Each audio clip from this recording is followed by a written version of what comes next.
Les portes du commissariat d'Oak Ridge s'ouvrirent brusquement comme si le destin les avait frappés.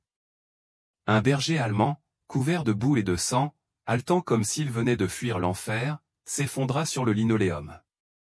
Attaché à son dos par un tissu déchiré se trouvait le corps immobile d'une petite fille. Ses cheveux étaient emmêlés de sang et de terre, son visage était pâle et ses bras étaient inertes. « Mon Dieu !» murmura l'adjoint Larson, déjà lancé à toute vitesse. Le chien grogna faiblement, l'avertissant de ne pas le toucher. Même au bord de l'effondrement, il la protégeait toujours. Le shérif Mason Cooper se leva de son bureau, un frisson lui parcourant l'échine.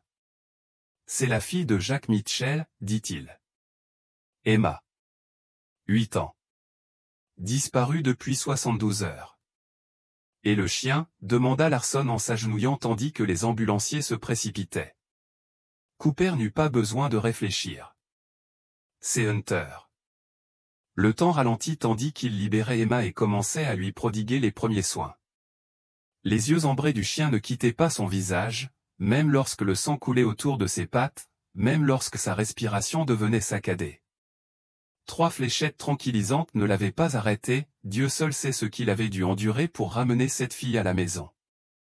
Le silence se fit lorsqu'une femme en tailleur noir entra, secouant son imperméable. Son badge brillait sous son coupe-vent du FBI. L'agent Cassidy Reynolds jeta un coup d'œil au chien et murmura, « Il essaie de nous dire quelque chose. » Et sur ces mots, Hunter accomplit l'impossible. Il se releva, se tourna vers la porte, le corps tremblant de douleur, et se retourna avec une expression reconnaissable entre mille, même pour les sceptiques, « Suivez-moi. » Hunter n'était pas qu'un chien. Ni pour les Mitchell, ni pour Oak Ridge, et surtout pas pour Emma. Il avait été recueilli dans un refuge 3 ans plus tôt, un berger allemand grisonnant et silencieux, avec une entaille à l'oreille et des cicatrices sur le flanc, tel un vieux guerrier. On lui avait dit qu'il avait 5 ans, mais il paraissait plus âgé, comme s'il en avait déjà vu plus que la plupart des êtres vivants. Jack Mitchell ne voulait pas de lui. Il ne désirait presque rien à ce moment-là. Sa femme, Sarah, avait été assassinée chez eux, et Jack, ancien marine respecté devenu entrepreneur, était noyé dans le chagrin. Il avait troqué ses médailles de guerre contre du whisky et s'était perdu dans un brouillard de silence et de culpabilité. Il n'avait accepté de garder le chien que parce qu'Emma refusait de quitter le refuge sans lui. Elle était passée devant les chiots et les chiens de compagnie et s'était agenouillée devant le berger malmené comme si elle le connaissait déjà. « Celui-là, dit-elle. Il a les yeux tristes comme les miens. » Alors Hunter resta. Il devint inséparable. Emma lui confia des secrets que personne d'autre ne connaissait. Elle époussetait son manteau et lui murmurait des histoires au lit. Et quand les cauchemars survenaient, les souvenirs hurlants de la nuit de la mort de sa mère, il était toujours là. Au début, Jack les évitait tous les deux. Le chien lui rappelait Sarah, après tout, Hunter était son chien avant le meurtre, le seul survivant. Il avait essayé de la protéger et avait échoué. Dans la spirale de l'alcoolisme de Jack, cet échec était impardonnable. Il avait abandonné le chien au refuge, pris d'une rage aveugle. C'est Emma qui l'avait ramené. C'est Hunter qui ne l'avait plus jamais quitté. Le matin de la disparition d'Emma commença comme tous les mardis. Jack la déposa à l'école avec un baiser rapide et la promesse habituelle, à 3 heures. Hunter était assis à l'arrière du camion, la queue remuante, les yeux rivés sur Emma qui lui faisait signe d'au revoir. Elle aime ce chien plus que tout, dirait plus tard Madame Winters, son institutrice. Ça se voyait. Elle ne faisait pas confiance à beaucoup de gens, mais ce chien, c'était tout son univers. À 15h15, Jack revint la chercher. La cour de récréation était vide. Pas d'Emma. On était venu la chercher plus tôt que prévu. La direction lui avait annoncé une urgence familiale. C'était toi, non? Jack sentit le sol s'effondrer sous lui. Personne d'autre n'était censé la récupérer. En moins d'1 heure, le shérif Cooper avait envoyé des équipes de recherche ratisser les bois. À la tombée de la nuit, le FBI était impliqué et Hunter aussi. Hunter était agité, arpentait la forêt en aboyant, essayant de tirer Jack vers les arbres derrière l'école. Il capte quelque chose, dit l'agent Reynolds, mais Cooper lui fit signe de ne pas intervenir. Nous avons des unités canines entraînées. On n'a pas besoin d'un animal souffrant de TSPT. Jack l'enferma donc dans la buanderie. Cette nuit-là, Hunter hurla si fort que les voisins fermèrent leurs fenêtres. Quand Jack rentra chez lui après minuit et Emma toujours portée disparue, les recherches n'ayant révélé que des ombres où il était en train de s'effondrer, trempé, frigorifié, en colère contre le monde. Il ouvrit la porte de la buanderie. Hunter ne se précipita pas vers la nourriture ou l'eau. Il se dirigea droit vers le bureau, l'ancien bureau de Sarah, une pièce que Jack n'avait pas ouverte depuis le meurtre. Le berger griffa la porte en gémissant, en piaffant. Jack s'exclama, « Qu'est-ce qui ne va pas ?» Frustré, il renversa une bouteille de whisky. L'odeur emplit la pièce. Hunter recula, mais ne le quitta pas du regard. Jack plongea son regard dans ses yeux ambrés et vit quelque chose qu'il n'avait pas vu depuis longtemps. Ni peur, ni défi, juste une déception discrète. Alors que Jack s'apprêtait à s'en prendre à nouveau, son téléphone sonna. « Agent Reynolds, on a trouvé son sac à dos, dit-elle. À Miller Creek. Il y a des traces de lutte. » Quand Jack se retourna, la porte d'entrée s'ouvrait. Hunter avait disparu. À l'aube, Hunter avait déjà parcouru 24 kilomètres sur ses pattes arrachées. Il avait traversé des ruisseaux, bravé des collines couvertes d'épines et flairé toutes les impasses que le monde pouvait lui offrir. Son odorat le conduisit au-delà des sentiers familiers d'Oak Ridge, dans un endroit que les habitants appelaient l'échine du diable, un lieu de vieilles grottes, de routes minières oubliées et d'histoires de fantômes racontées autour des feux de joie. Cette nuit-là, caché sous des rondins et des branches, il trouva un bunker. Il la trouva, Emma. Elle était à l'intérieur, en pleurs, terrifiée mais vivante. Hunter ne pouvait l'atteindre par la lourde porte métallique, mais il pouvait appuyer son museau contre l'ouverture du bas. « Hunter, dit-elle d'une voix faible. Je savais que tu me trouverais. » Elle lui raconta tout à voix basse, l'odeur de l'eau de Cologne, l'homme qui avait blessé sa mère, la fenêtre trop haute, le projet de la déplacer cette nuit-là. Hunter grogna, puis, sans hésiter, il disparut dans l'obscurité, rampant par un conduit d'aération à peine assez large pour son corps. Quelque part dans le couloir, un garde murmura, « Blackwood veut qu'elle soit partie avant minuit. » De retour au commissariat, l'agent Reynolds fixa un point clignotant sur la carte, un nouveau signal de la puce électronique de Hunter, celle qu'elle avait activée sans prévenir personne. Elle regarda Cooper. Il la trouva. Les doigts d'Emma passèrent par l'interstice sous la porte métallique, tremblant, sale et ensanglanté. De l'autre côté, Hunter colla son nez au béton froid, lui offrant le seul réconfort qu'il pouvait lui offrir. « Je savais que tu me trouverais, » murmura-t-elle. Hunter gémit dans sa gorge. L'odeur qui régnait dans cet endroit était inadéquate, béton humide, cigarettes, huile pour armes, et sous tout cela, cette eau de Cologne chimique familière, celle qui avait persisté dans la maison de Jack la nuit où Sarah avait été assassinée. Hunter ne l'avait pas oubliée. Emma non plus. « Il me transfère ce soir, » dit-elle d'une voix à peine audible. Un des hommes, il sent comme celui qui a blessé maman. Hunter plissa les yeux, ses oreilles se tournant vers les pas qui approchaient dans le couloir. Quelqu'un arrivait. Il se glissa dans l'ombre juste au moment où la serrure tournait. Un garde entra, un plateau à la main. « C'est l'heure du dîner, princesse, » dit-il avec un ricanement. Il ne vit le flou de muscles et de fureur que trop tard. Hunter surgit de l'ombre. Le plateau tomba au sol avec fracas, la nourriture se répandant sur le béton. L'homme hurla, la main tendue vers le pistolet à sa ceinture.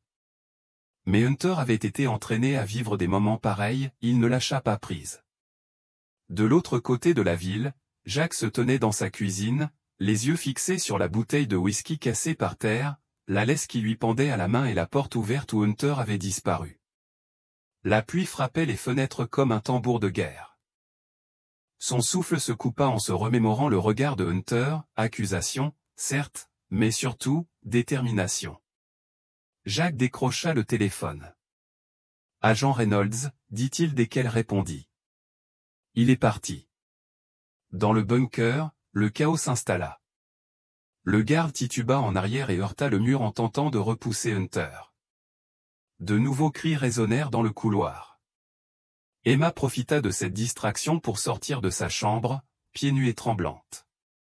Par ici, murmura-t-elle, conduisant Hunter vers la réserve dont elle se souvenait de son premier jour de captivité. À l'intérieur se trouvait une étroite fenêtre, à près de 2 mètres du sol. Hunter s'arrêta en dessous. « Tu veux que je grimpe sur toi ?» Le chien resta parfaitement immobile. Elle grimpa sur son dos, s'aidant de ses épaules, et se hissa jusqu'à la minuscule fenêtre. Ses doigts trouvèrent le loquet, il s'ouvrit en grinçant. L'air frais s'engouffra. Elle se faufila par l'ouverture et se laissa tomber dans l'herbe haute, le cœur battant la chamade. « Viens, Hunter. » Mais le berger resta en arrière. La fenêtre était trop petite pour sa forte carrure. Hunter aboya une fois, doucement, instamment. « Ils vont t'attraper, dit-elle, les larmes aux yeux. » Hunter aboya de nouveau, puis se tourna pour faire face aux cris qui résonnaient dans le couloir. Il allait lui faire gagner du temps. Emma courut. Elle ne se retourna pas. Elle ne ralentit pas jusqu'à ce qu'elle entende son nom. Emma. Elle se figea. Cette voix. Elle se retourna. Le docteur Sarah Andrew, la vétérinaire bien-aimée d'Oakidge, est sortie des arbres, toujours vêtue de sa blouse de laboratoire, son sac vétérinaire en bandoulière. Docteur Andrew, haleta Emma. Hunter m'a trouvé. Il est toujours là. Ils vont lui faire du mal. Le docteur Andrew leva la main. Tout va bien, ma chérie. Tu es en sécurité maintenant. La femme s'agenouilla et commença à fouiller dans son sac. Êtes-vous blessé, demanda-t-elle. Non, mais Hunter, laisse-moi juste t'examiner, d'accord? Son sourire n'atteignit pas ses yeux. Puis Emma le sentit. Eau de Cologne? La même eau de Cologne? Elle recula. Tu sens comme eux. Andrew se figea. Que as-tu dit? Tu es l'un d'eux. Les oreilles de Hunter bourdonnèrent lorsqu'un autre coup de feu résonna dans le bunker. Son épaule le brûlait, mais il était toujours debout. Il les avait attirés. Mais maintenant, dehors, Emma était seule avec elle. À ce moment précis, les phares ont traversé les arbres. Une voix a crié derrière lui, Emma. Jack Mitchell, trempé jusqu'aux os, sprintait dans la boue, arme au poing. Derrière lui, l'agent Reynolds et 2 agents armés du FBI émergeaient. Hunter m'a trouvé, s'écria Emma. Il est toujours à l'intérieur. Reynolds n'hésita pas. Elle leva son arme de poing et la pointa directement sur le docteur Andrew. Main en l'air. Mais c'était trop tard. La femme avait déjà fouillé dans son sac. Hunter jaillit de la cime des arbres, s'écrasant sur elle comme un météore. La seringue lui échappa des mains. Elle heurta violemment le sol. De retour en ville, la nouvelle se répandit rapidement. Le bureau du shérif d'Oakidge organisa une opération d'infiltration contre le bunker. Des dizaines d'agents ratissèrent la forêt. À l'intérieur, ils découvrirent les preuves d'un réseau de trafic bien organisé. Mais Blackwood, le philanthrope bien-aimé et fondateur du centre de jeunesse, avait disparu. Son entourage aussi. Seuls les fantassins restèrent, ensanglantés et arrêtés. Emma et Hunter furent transportés d'urgence à l'hôpital. Elle souffrait de petites égratignures, lui ne tenait plus qu'à un fil. La salle d'attente d'Oakidge Memorial était plongée dans le silence. Jack était assis dans un coin, des mains couvertes de sang qui n'était pas le sien. Emma dormait, recroquevillée sur le siège à côté de lui. Une infirmière l'avait enveloppée dans une couverture chaude. Toutes les 2 ou 3 minutes, elle s'agitait et murmurait, « Est-ce que Hunter va bien ?» « Il se bat, » disait Jack. Comme toujours. Dans l'aile vétérinaire, le docteur Patel travaillait sans relâche. Les blessures de Hunter étaient graves, lésions pulmonaires, hémorragie interne, mais pourtant, il ne lâchait pas prise. Il ne fait pas que survivre, murmura le médecin. Il choisit de survivre. Quelques heures plus tard, Emma était assise aux côtés de Hunter, caressant la fourrure de son oreille. Il sait, murmura-t-elle. Il a toujours su qui avait blessé maman. Jacques la regarda. Que veux-tu dire? L'homme qui m'a emmené, portait la même eau de Cologne que l'homme venu chez nous la nuit où maman est morte. Et la même que celle du docteur Andrew. Jacques sentit le fond s'effondrer. Blackwood. Il était passé par là. C'était lui que Hunter avait flairé depuis le début. L'agent Reynolds entra, le bras en écharpe. J'ai besoin de vous parler en privé, dit-elle. Jacques ne voulait pas quitter Emma, mais Reynolds fit un signe de tête à une infirmière. Elle restera avec elle. Dans le couloir, Reynolds en est venu au fait. C'est plus important que prévu. Blackwood a mené cette opération sur toute la côte est, utilisant ses programmes jeunesse pour identifier et préparer les jeunes. Sarah a compris. Jacques déglutit. Ma femme était journaliste d'investigation. Jacques, elle n'est pas tombée dessus par hasard, elle montait un dossier. Jacques fixait le vide, les pièces du puzzle se réorganisant. Elle a dit qu'elle travaillait sur quelque chose, mais ne m'a jamais dit quoi. Reynolds posa une main sur son épaule. Elle a laissé derrière elle bien plus que tu ne le penses. Plus tard dans la nuit, Emma s'endormit enfin. Jacques s'assit près du lit de Hunter et murmura, tu essayais de la protéger cette nuit-là. Je le sais maintenant. Hunter ne bougea pas, mais son moniteur cardiaque émettait des bips réguliers. Jacques posa sa main sur le flanc du chien. Tu n'as jamais abandonné, même quand je l'ai fait. Le lendemain matin, Reynolds revint avec des nouvelles. Les images de sécurité du commissariat, dit-elle. Il y a un problème avec le collier de Hunter. Quoi? C'est plus épais qu'avant. On pense qu'il y a peut-être quelque chose à l'intérieur. Ils le sortirent du stockage. Un technicien médico-légal l'ouvrit soigneusement. À l'intérieur se trouvait une petite capsule étanche contenant une carte micro SD. Reynolds la contempla avec une révérence presque admirative. Jackpot. Tandis que les agents emmenaient les preuves dans un laboratoire sécurisé, Emma entraîna Jacques dans le jardin de l'hôpital pour une courte promenade. Hunter, toujours bandé, marchait lentement à leur côté. Il cherche quelque chose, dit soudain Emma. Tu vois comme ses oreilles bougent sans arrêt? Jacques observait. Il ne fait pas que marcher, il scrute. Emma hocha la tête. Maman disait qu'il savait garder des secrets. Elle disait qu'il savait trouver des trésors. Jacques s'agenouilla, le cœur battant. Un trésor? Elle pencha la tête. Elle cachait des choses dans le jardin et disait, trouve le trésor, chasseur. Jacques retint son souffle. Emma, dit-il doucement, est-ce que ta mère a déjà caché quelque chose dans l'étang derrière notre maison? Emma parut pensive. Je ne sais pas, mais Hunter, lui, le ferait. À l'appel de Sarah, Hunter dressa l'oreille. Il écoutait. Jacques se leva. J'ai besoin de passer un coup de fil. L'étang derrière la maison de Jacques Mitchell n'avait rien d'extraordinaire, quelques quenouilles le long du bord, un banc en bois à moitié pourri par les intempéries, et une eau trouble qui ne reflétait que le ciel gris et les feuilles mortes. C'était calme aussi, le genre d'endroit où le chagrin s'installe comme de la vase. Mais cet après-midi-là, quelque chose bougea sous la surface. Hunter se tenait au bord, les yeux rivés sur l'eau, les muscles contractés malgré les bandages. L'agent Reynolds, accroupi à proximité, l'observait. Tu es vraiment sûr de ça? Jacques hocha la tête. Sarah l'entraînait ici à cacher des objets sous l'eau, et lui disait de trouver le trésor. Une idée des preuves qui pourraient se trouver là-dessous? La voix de Jacques se brisa. Si Sarah le touche, c'est énorme, et c'est tout. Reynolds expira. Très bien.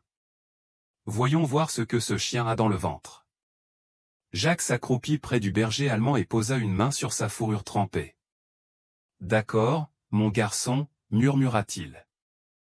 C'est la dernière chose qu'elle t'a demandé. Finissons. Il regarda Hunter dans les yeux. Trouve le trésor. Le chien n'hésita pas.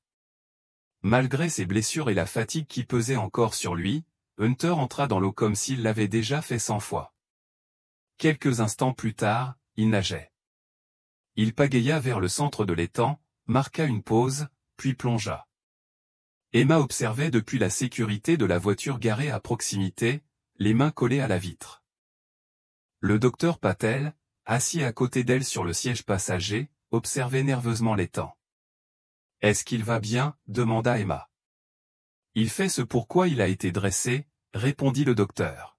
« Mais il se donne plus que n'importe quel chien ne devrait, surtout après ce qu'il a déjà vécu. » De retour au bord de l'eau, la surface ondulait, et Hunter émergea soudain, un objet serré dans sa bouche. Jacques courut et attrapa l'objet dégoulinant et maculé de boue. C'était un étui en plastique étanche de la taille d'une boîte à lunch. Hunter se retourna sans tambour ni trompette et replongea. À la fin, il avait récupéré 5 caisses identiques. Puis, finalement, il tituba hors de l'eau et s'effondra aux pieds de Jacques. Reynolds appela immédiatement son équipe technique. La première valise contenait des photos, des documents financiers et un petit dictaphone. Jacques reconnut immédiatement l'écriture, celle de Sarah. Reynolds brandit un dossier rempli de virements bancaires, de noms d'entreprises et de biens immobiliers. Cela relie Blackwood à 3 sociétés offshore liées au trafic d'enfants, dit-elle en feuilletant les pages, presque essoufflée. Jacques, ce n'est pas qu'une simple affaire. C'est toute l'opération. Jacques ne répondit pas. Il était trop occupé à s'agenouiller près de Hunter et à murmurer « Bravo. Tu as réussi. Tu as vraiment réussi. » Cette nuit-là, de retour à la planque, Jacques n'arrivait pas à dormir. Il était assis à la table de la cuisine, une main serrée contre une tasse de café noir, l'autre tenant une enveloppe scellée qu'il avait trouvée dans la dernière affaire adressée simplement, pour Jacques, de la main de Sarah. Il la reconnaîtrait n'importe où. Ses doigts tremblaient en l'ouvrant. À l'intérieur se trouvait une lettre et une petite clé USB. La lettre était datée de la semaine précédant sa mort. « Jacques, si tu lis ceci, il m'est arrivé quelque chose. Sache que j'ai tout fait pour te protéger, toi et Emma. Mais Blackwood est dangereux. Je me suis trop approché, et je savais que mon temps était compté. J'ai dressé Hunter pour ça, pour le jour où je ne pourrais pas être là. Ce n'est pas qu'un chien, c'est un garde, un messager, un soldat. Mais surtout, c'est un membre de la famille. Fais-lui confiance, même quand tu ne peux pas te faire confiance. Tu es plus fort que tu ne le penses. Je t'aime. J'aime notre fille. Protège-la, et quand le moment sera venu, enterre-les avec la vérité. Sarah. Jacques fixa le papier pendant un long moment avant de le plier et de le presser contre sa poitrine. Le lendemain matin, l'agent Reynolds entra, le regard fatigué et les informations fraîches. Blackwood a pris contact. Jacques se raidit. Quoi? Il propose un échange, la sécurité d'Emma contre les preuves originales. Il pense que nous n'avons que des copies. Il ignore que nous avons les dossiers de l'étang. Jacques serra les dents. Il veut un rendez-vous, n'est-ce pas? Reynolds hocha la tête. Demain soir.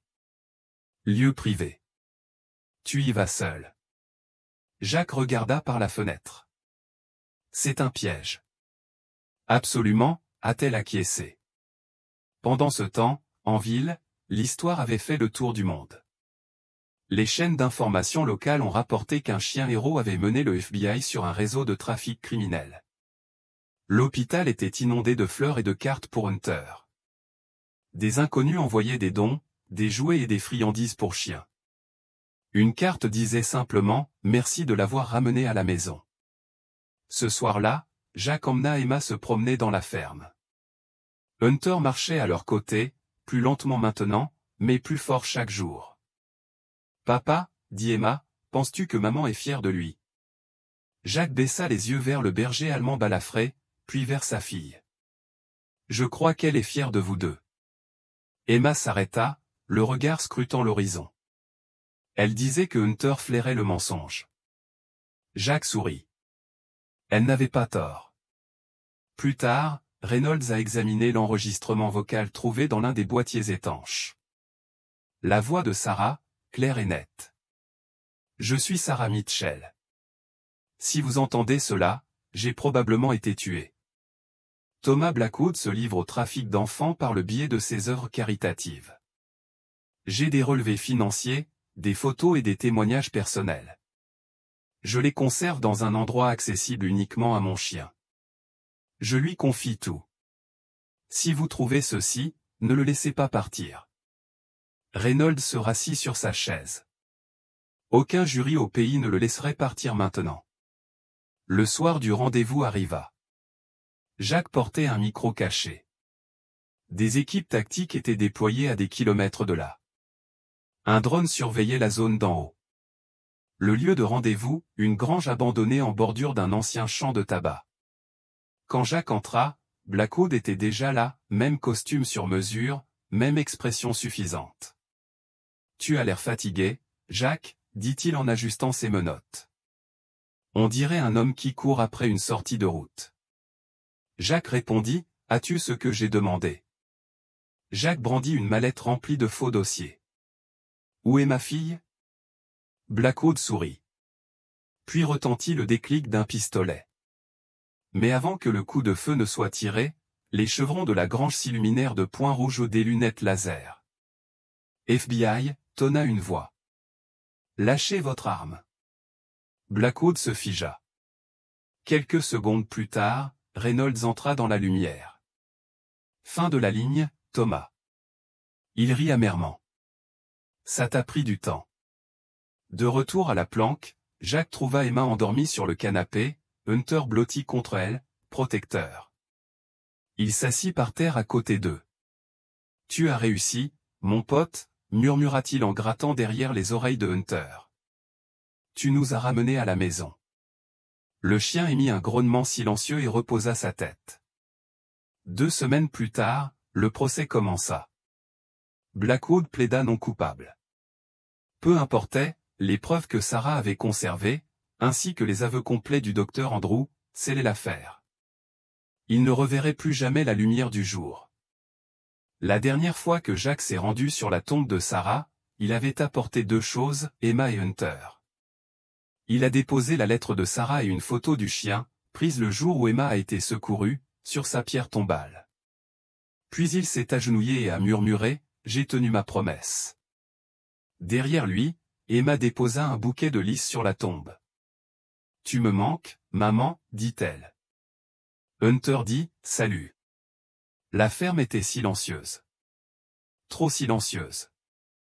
Jack avait appris à craindre ce genre de silence, celui qui pèse lourdement après la tempête, mais qui précède quelque chose de pire. Il était assis sur le canapé, Emma endormie sur son épaule, sa petite main enroulée dans sa chemise de flanelle.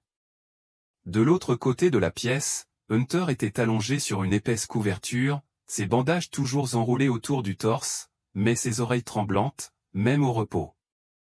Une semaine s'était écoulée depuis l'arrestation de Blackwood. L'affaire avait fait le buzz dans les médias nationaux.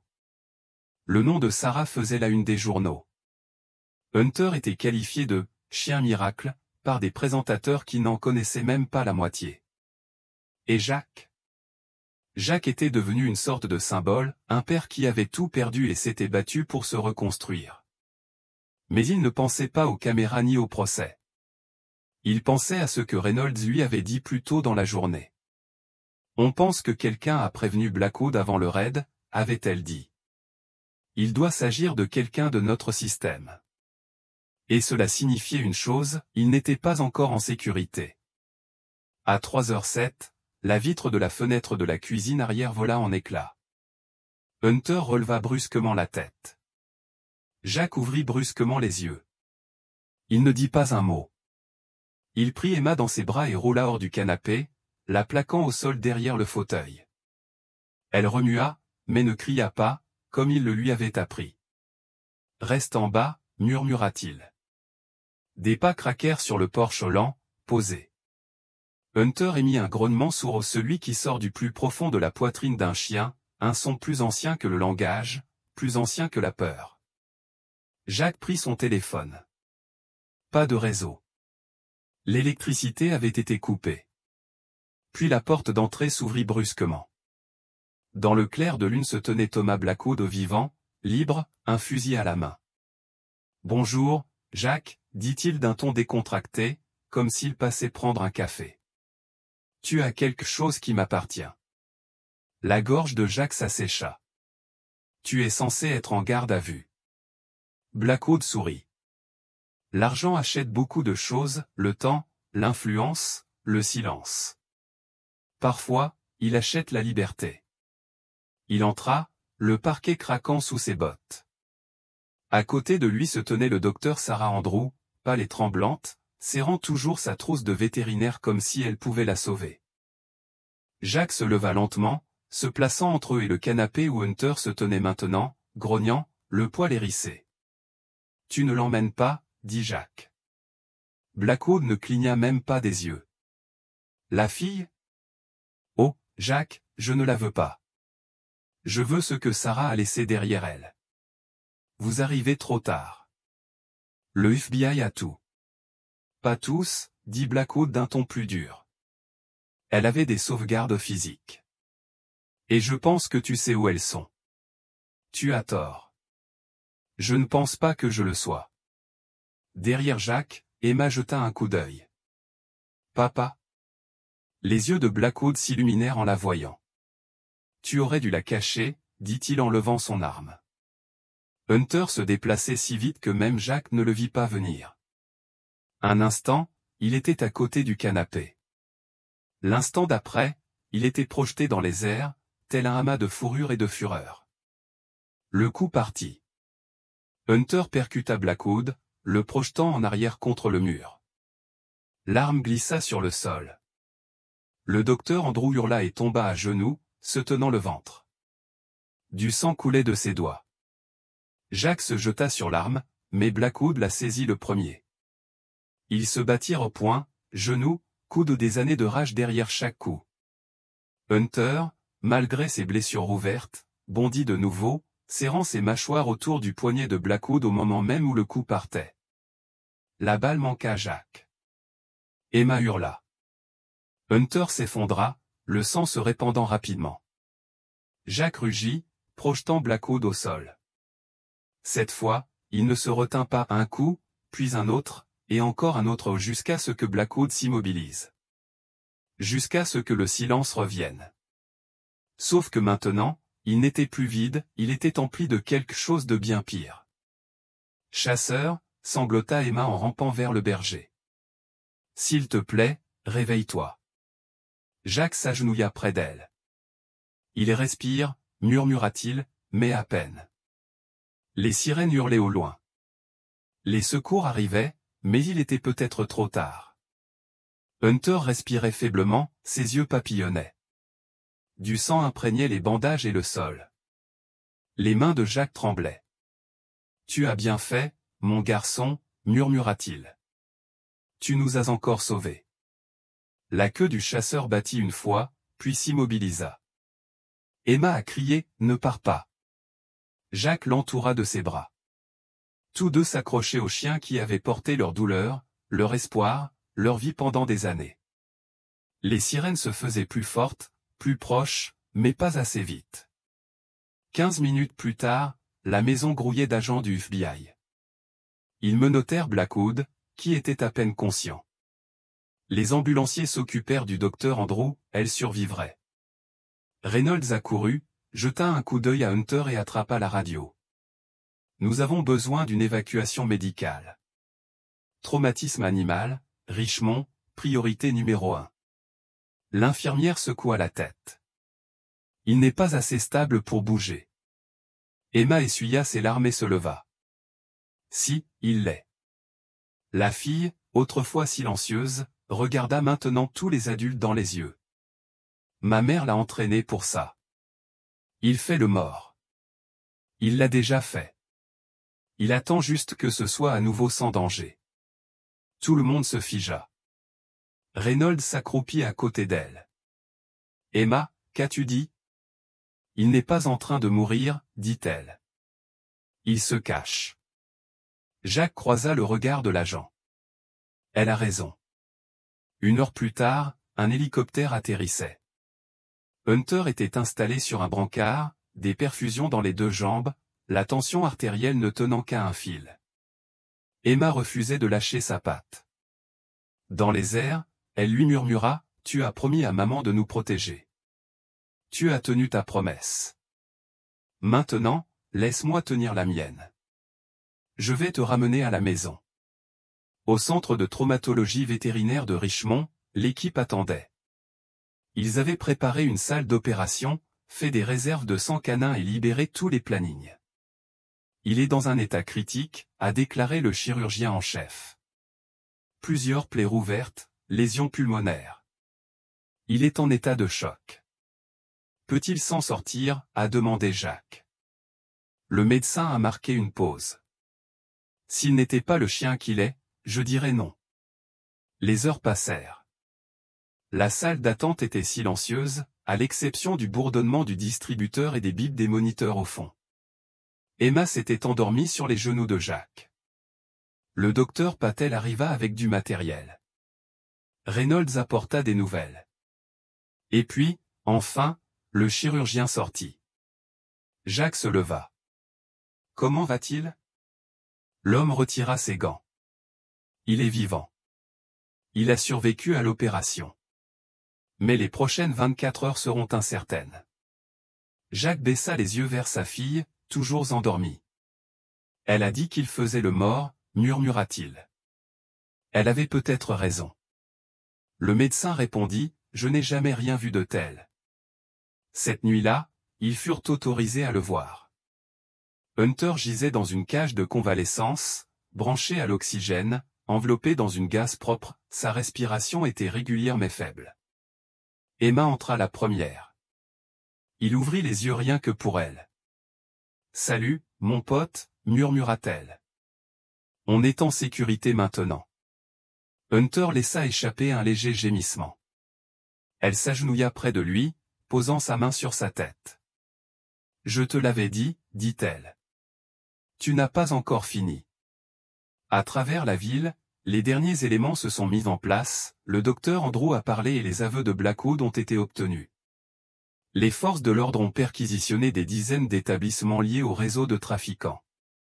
Des enfants ont été secourus, des foyers réunis et les preuves de Sarah, chaque dossier, enregistrements et photos ont été rendus publics. Elle est devenue une héroïne nationale. Mais pour Jacques et Emma, elle était encore plus puissante, la femme qui prévoyait tout, la mère qui préparait sa fille même à la mort, l'épouse qui croyait en un chien alors que personne d'autre n'y croyait. Les jours suivants, Jacques veilla près du lit de Hunter. Quand Hunter se releva enfin chancelant, l'en debout, le personnel applaudit. Lorsqu'il aboya de nouveau pour la première fois, Emma pleura, non pas par peur, mais parce qu'elle savait que le combat était terminé et qu'ils avaient gagné. Le soleil se levait sur les Blue Ridges lorsqu'Hunter fit ses premiers pas sans aide. Ses jambes tremblaient, ses muscles s'affaiblissaient, mais il avançait quand même, déterminé et déterminé. Jacques se tenait près du chenil de récupération, une tasse de café dans une main et une laisse dans l'autre. Emma était assise en tailleur par terre, retenant sa respiration. « Tu y arrives » murmura-t-elle. « Bon garçon. » Hunter marqua une pause, la regarda et laissa échapper un léger soupir. Ce n'était pas un aboiement. Ce n'était pas vraiment de la force, mais c'était suffisant. Le docteur Patel s'avança silencieusement, observant la scène. Il guérit plus vite que prévu. Forte volonté, cœur solide. Jacques esquissa un sourire fatigué mais reconnaissant. Il avait toujours eu plus de cœur que nous tous réunis. Le monde extérieur à leur petite orbite continuait de tourner. Blackwood était désormais en détention fédérale sans caution, plus aucune influence pour acheter le silence. Il encourait plusieurs peines de prison à perpétuité, et le témoignage de Sarah étant rendu public, il n'y avait plus de voie de retour pour lui. Le docteur Andrew était resté dans un centre de détention, se remettant de ses blessures et attendant son procès. Ses aveux avaient comblé les dernières lacunes où elle était au courant du réseau de trafiquants et avait choisi la loyauté plutôt que la moralité, mais finalement, elle avait bronché, et cette hésitation avait sauvé la vie d'Emma. Reynolds avait dit à Jack à voix basse, il y a très peu de chances qu'elle obtienne un peu de clémence. Pas le pardon, mais peut-être la rédemption. Jack n'avait pas l'énergie de s'en soucier. Tout ce qui comptait désormais, c'était la suite. Quelques jours plus tard, Jack préparait un petit sac de voyage lorsqu'une infirmière de l'hôpital l'aborda dans le couloir. « Monsieur Mitchell, nous avons trouvé quelque chose. » Elle lui tendit une simple boîte en bois vieille, lisse, artisanale sous le lit de Hunter. L'équipe du FBI l'avait trouvée en collectant des preuves chez vous. Sur le couvercle était gravé, en cursive délicate, l'écriture de Sarah, pour Jack. Et la poitrine de Jack se serra alors qu'il tendait la main vers la boîte. À l'intérieur se trouvaient deux choses, une enveloppe scellée et un petit dictaphone. Ses mains tremblaient tandis qu'il s'asseyait dans la salle d'attente. Emma et Hunter dormaient encore aux soins intensifs. Pour une fois, le monde était silencieux. Il appuya sur lecture. La voix de Sarah résonna, douce mais ferme, « Jack, si tu entends ça, il m'est arrivé quelque chose. Je suis désolé de ne pas avoir pu tout te dire de mon vivant. Je pensais avoir plus de temps. Je pensais être suffisamment prudente.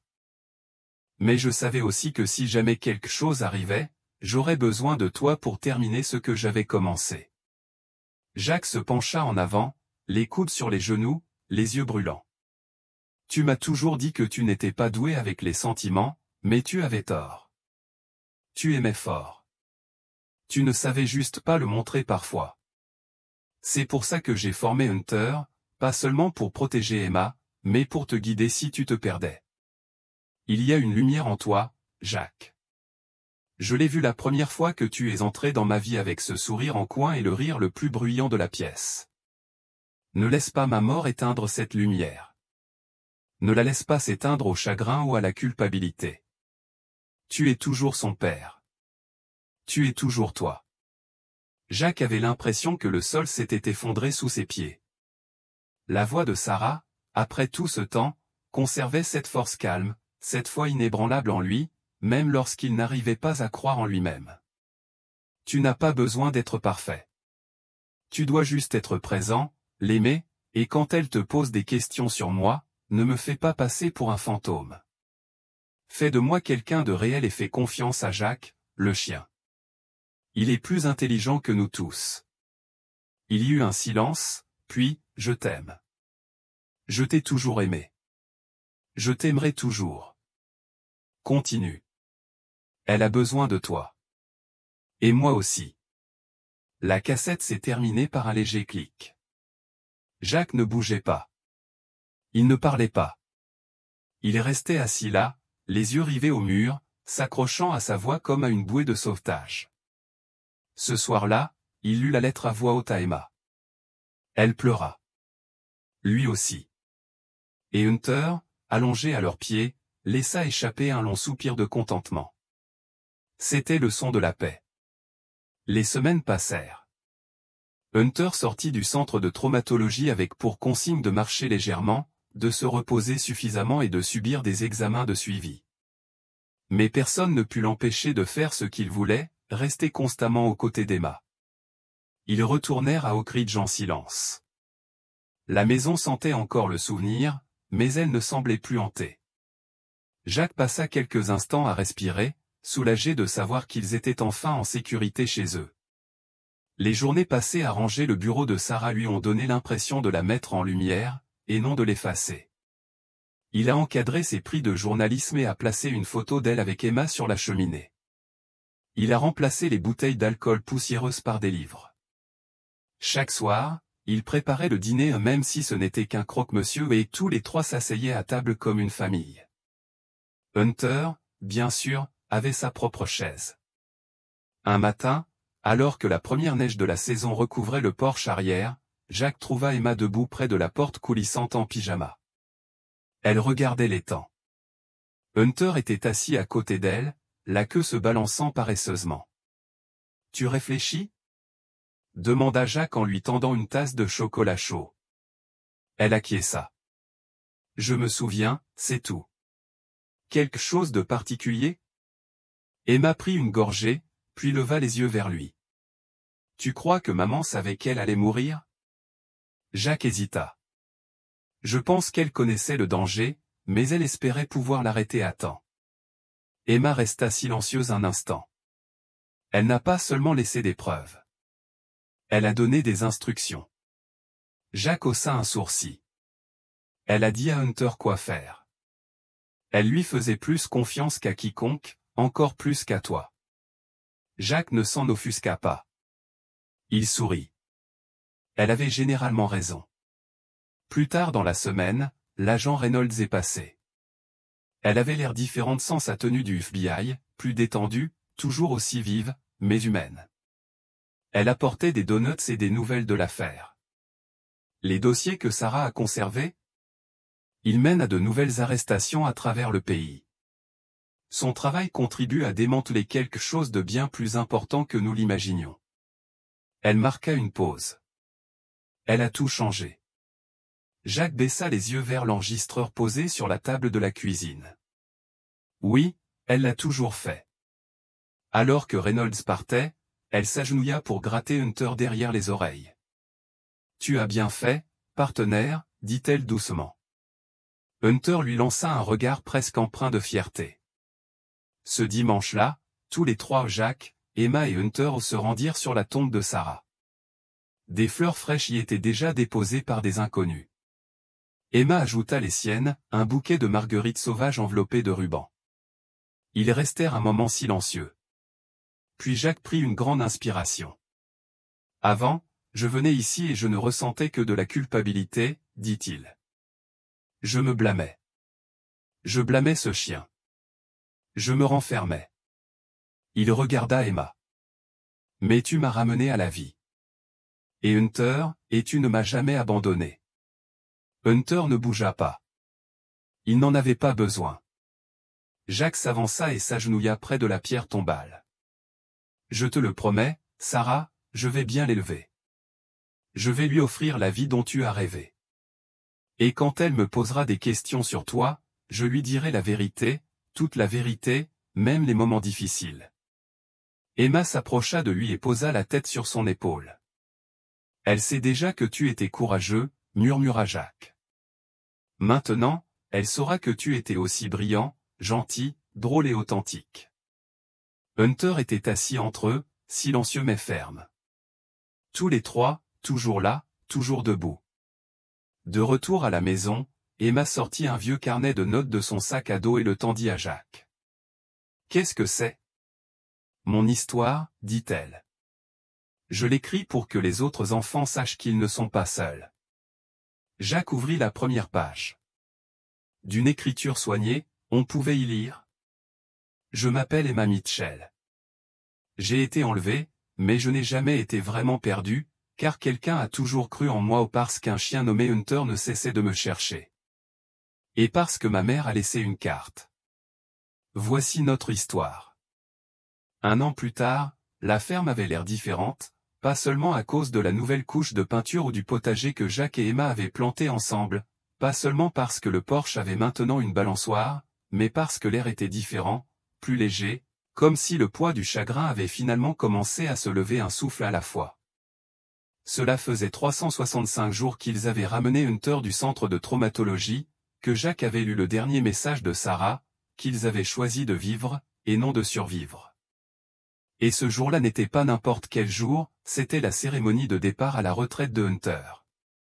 La caserne de pompiers de la petite ville n'avait jamais vu autant de monde. Des rangées de chaises pliantes étaient occupées par des voisins, des journalistes, des enfants portant des pancartes, « Merci, Hunter », et même quelques agents du FBI. Jacques ajustait maladroitement sa cravate sur le podium, tandis qu'Emma se tenait fièrement à ses côtés, tenant la laisse de Hunter. Le berger allemand, désormais complètement rétabli, était assis, alerte, le torse bombé, la queue remuant doucement. Il portait un gilet personnalisé sur lequel était écrit « Retraité, toujours un héros ». Jacques s'éclaircit la gorge. « Mes amis, je ne suis pas un homme à grand discours, mais aujourd'hui, il faut que j'essaie. Le silence se fit dans la pièce. Il y a un an, j'étais perdu. J'étais submergé par le chagrin. Et puis tout a changé, non seulement parce qu'un homme méchant a été arrêté, mais aussi parce qu'un chien a refusé d'abandonner, et parce qu'une petite fille a cru en nous deux. Il marqua une pause, regardant Emma. Et parce que ma femme a laissé derrière elle un héritage plus fort que la peur. Il y eut quelques reniflements dans la pièce. Hunter n'avait pas seulement sauvé Emma, il m'avait sauvé aussi. Et aujourd'hui, nous lui rendons hommage, non seulement pour ce qu'il a fait, mais aussi pour ce qu'il a donné en retour. Jacques s'agenouilla près du chien et retira délicatement le gilet, révélant une petite boîte en bois. Il en sortit une nouvelle médaille gravée d'une simple phrase, « Toujours fidèle, famille pour toujours ». Il l'accrocha au collier de Hunter. « Bienvenue à la retraite, mon pote. » La foule applaudit à tout rompre. Hunter n'aboya pas et ne bougea pas. Il se contenta de se pencher vers la poitrine de Jacques, ferma les yeux et soupira. Après la cérémonie, ils sont rentrés chez eux pour une célébration bien à eux, juste des amis proches, des cupcakes, une table remplie de vieilles photos et des rires. Les rires, si rares depuis si longtemps, coulaient à flots. Reynolds est resté tard, elle déménageait dans un nouveau bureau à Seattle, mais avait fait le voyage pour ce jour-là. « Tu as déjà pensé à tout écrire ?» demanda-t-elle à Jacques en sirotant un thé glacé sur la balancelle. Il fit un signe de tête vers la cuisine, où Emma montrait son livre d'histoire fait maison à deux autres enfants. « Je n'en ai pas besoin. Elle le fait déjà. » Reynolds sourit.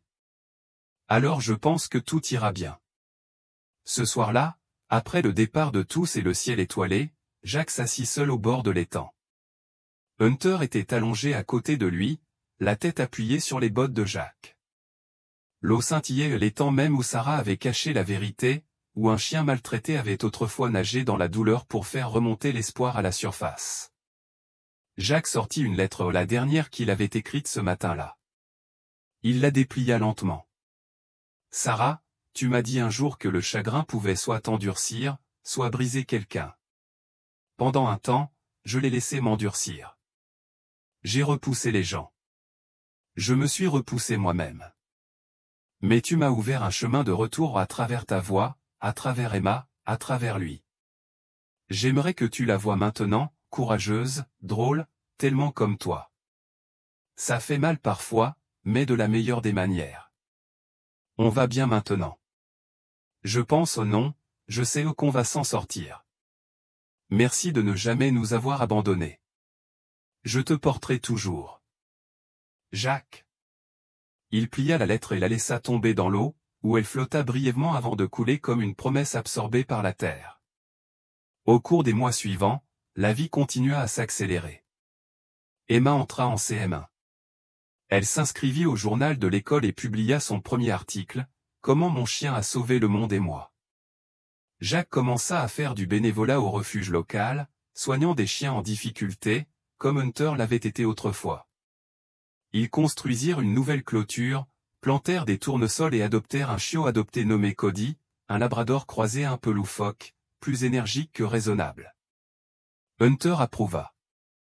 Il a passé sa retraite à bronzer, à patrouiller sur le porche et parfois, lorsque la nuit était trop calme, à se blottir au pied du lit d'Emma, comme au bon vieux temps. À l'occasion de l'anniversaire du décès de Sarah, ils ont organisé une petite cérémonie au bord de l'étang. Pas de discours, pas de larmes, juste des bougies et des histoires. Emma a lu son journal. Ma mère disait que l'amour ne se perd pas, mais qu'il se construit. Au début, je ne comprenais pas, mais maintenant, si. Parce que chaque fois que je regarde Hunter, je vois son amour. Chaque fois que je ris avec papa, je le ressens. L'amour ne meurt pas, il change simplement de forme. Jacques a placé une petite sculpture en bois près du banc, un berger allemand avec des ailes d'ange, et en dessous une plaque sur laquelle on pouvait lire. Sarah Mitchell. Mère épouse guerrière. Elle éclairait le chemin. Nous suivions la lumière. Ce soir-là, tandis qu'ils étaient assis à regarder les lucioles danser dans les champs, Emma s'appuya contre Jacques. « Tu crois que maman est fière de nous ? Jacques sourit. Je crois qu'elle n'a jamais cessé d'être fière. Hunter remua la queue comme pour acquiescer. Emma rigola. Et tu crois que Hunter sait qu'il est un héros? Jacques ébouriffa la fourrure du chien. Je crois qu'il sait qu'on l'aime, et c'est ce qui compte le plus. Une dernière chose avant de conclure cette histoire, merci d'avoir suivi ce voyage du premier aboiement au dernier souffle de paix ou pour avoir cru au lien qui unit une fille, son chien et un père brisé, qui a trouvé la guérison dans leur amour. Cette histoire ne parlait pas seulement de danger ou d'obscurité, elle parlait d'endurance, de loyauté, de famille et d'espoir. Nous aimerions connaître votre avis, que feriez-vous si votre chien essayait de vous guider? Le suivriez-vous sans poser de questions? Avez-vous déjà eu un animal de compagnie qui, vous jurez-vous, vous comprenez mieux que la plupart des gens? Laissez vos réponses ci-dessous, nous les lirons toutes. Et si l'histoire de Hunter vous a touché, partagez cette vidéo, laissez un commentaire et n'oubliez pas de vous abonner à Heroes for Animal pour découvrir d'autres histoires poignantes comme celle-ci. Merci.